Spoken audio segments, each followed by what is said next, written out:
Hello বন্ধুরা, বেশ কিছু ভিডিওর কমেন্ট সেকশনে তোমরা কমেন্ট করে আমায় কিছু প্রশ্ন করেছো এবং প্রশ্নগুলো খুব সিমিলার, মানে একই প্রশ্ন তোমরা অনেকেই করেছো। যেমন, তোমার নামটা এত অদ্ভুত কেন? তুমি কি বাঙালি? তুমি তো বাঙালি না, তাহলে এত ভালো বাংলা কি করে বলো? তুমি কোথায় জব করো? তোমার একটা ইন্ট্রোডাকশন দেবে? তাই ভাবলাম আজকের মোমেন্টসে তোমাদের করা এইসব প্রশ্নের আমি একে একে উত্তর দিই। সবার আগে আমার ইন্ট্রোডাকশনটা দিয়েই স্টার্ট করি। আমার নাম গ্যারিঞ্চা আর আমি খাঁটি বাঙালি। আমার সারনেম হলো সেনগুপ্ত। প্রায় 16 বছর হতে চললো আমরা ইউএসএতে আছি। বিদ্যুতের কাজের সূত্রে আমরা বেশ কিছু স্টেট মুভ করতে করতে এখন কারেন্টলি মুজোরিতে আছি। বিদ্যুৎ আইটিতে আছে। প্রথমে আমরা ইউএসের ক্যালিফোর্নিয়া স্টেটে এসেছিলাম, ওখানে বেশ কিছু বছর ছিলাম। তারপর আমরা অ্যাটলান্টায় মুভ করি, ওখানেও বেশ কিছু বছর ছিলাম। তারপরে নিউ জার্সিতে ছিলাম এবং নিউ জার্সি থেকে আমরা মুজোরিতে মুভ করি, যেখানে এখন কারেন্টলি আছি। এবার আমি কোথায় জব করি সেটা বলি।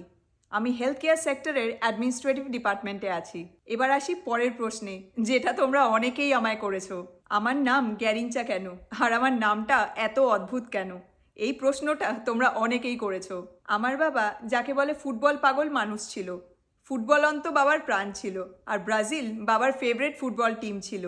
80-র দশকের ব্রাজিলের বিখ্যাত ফুটবল প্লেয়ার গ্যারিঞ্চা বাবার ফেভারিট ফুটবলার ছিল। আমি হওয়ার আগেই বাবা ডিসাইড করে রেখেছিল যে ছেলে হোক বা মেয়ে নাম রাখবে গ্যারিঞ্চা। সেখান থেকেই আমার নাম গ্যারিঞ্চা। আর গ্যারিঞ্চা নামের মানে হলো লিটল বার্ড। ছোটবেলা থেকে অনেকেই আমার নামের জন্য আমাকে মনে রাখে, আবার অনেকেই আমার নামটা নিয়ে হাসাহাসি করে, কিন্তু খুব কম লোকজনই আমার নামটা সঠিকভাবে উচ্চারণ করতে পারে। আমার নামের প্রোনাউন্সিয়েশনটা হলো গ্যারিঞ্চা, কিন্তু বেশিরভাগ মানুষজন আমাকে গ্যারেঞ্চা, গারিঞ্চা এইভাবেই বলে। আমার অফিসে সবাই আমাকে গ্যারি বলে ডাকে, কারণ অনেকেই আমার নামটা উচ্চারণ করতে পারে না। তো যাই হোক, এই গ্যারিঞ্চা নামটা আমার ভীষণ প্রিয়, কারণ বাবার দেওয়া নাম এটা।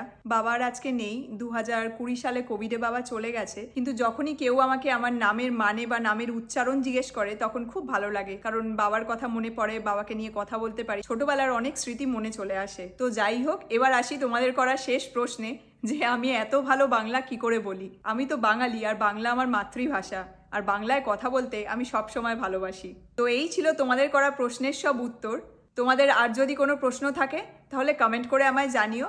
আমি আপকামিং কোনো মোমেন্টসে আবার তোমাদের প্রশ্নের উত্তর দেব। তো যাই হোক, এখন টাটা, তোমাদের সাথে পরের মোমেন্টসে আবার কথা হচ্ছে। Bye bye.